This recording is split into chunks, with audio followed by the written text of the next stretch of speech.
really like a 60-story temple stretched up.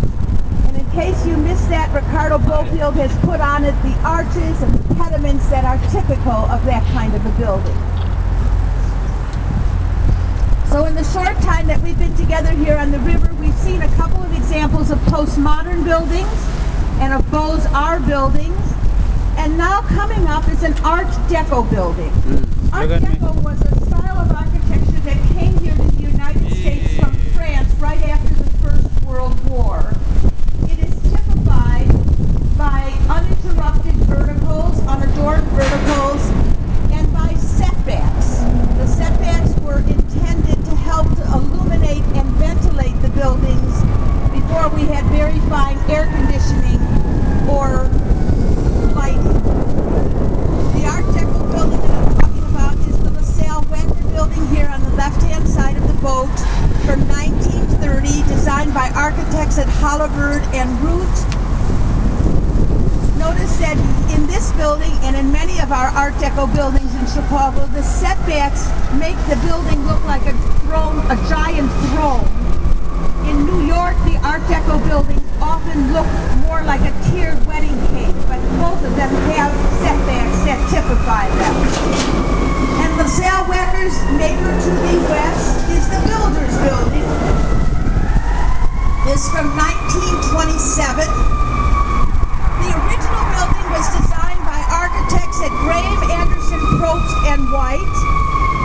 The addition on the west end of the building is from the early 1980s by architects at Skidmore, Owings, and Merrill. Notice how there's no effort made to make the addition look just like the original building, but rather to have the whole thing blend together nicely. So the windows are in the same alignment, and then the one-story glass roof pulls the whole building together at the top.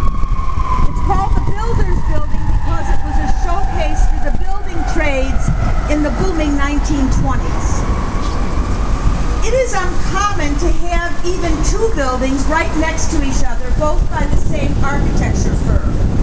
But here on the river we have the rare situation of three buildings all right next to each other, all designed by architects at the New York firm of Cohn, Pedersen, and Fox.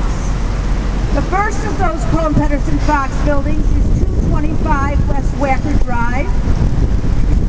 Notice all the contextual elements in this postmodern building. The bridge at the very top, several stories below it, the Frank Lloyd Wright-inspired urn, and then the reflective glass windows and the air intakes in the shape of portholes carry our eye over to the second of the Cohn, Pedersen, Fox buildings. The first building I pointed out to you is from 1989. The second of the buildings that we're approaching now on the left-hand side is from 1983.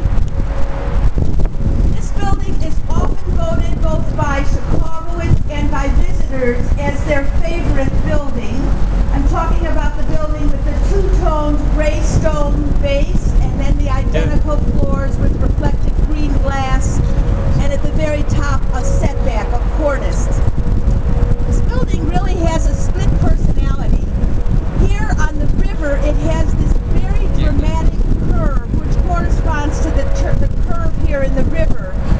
But on the south side of the building it is very rectilinear in presentation to blend in well with the rectilinear configuration of the streets. Notice how the railroad tracks, these are the tracks that would take you, the train would take you out to Oak Park where Frank Lloyd Wright architecture is in abundance. These tracks are below the beginning of the offices, designed that way so that no one in the offices would look out on the railroad tracks. Video, brother. Here in the center of the city, it's good, right? The Chicago River is in the configuration of a capital Y, and we have just gone up part of the stem of that Y. Yeah. As we start turning right, we will be going down the north branch of the river. And I would like you to look toward the front of the boat, and you will see two structures, both designed by architects at James DiStefano and Company, both from the early 2000s.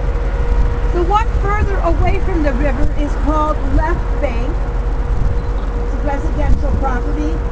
And the one right here on the river's edge, nestled between the river and the railroad tracks that go behind it, is called River Bend.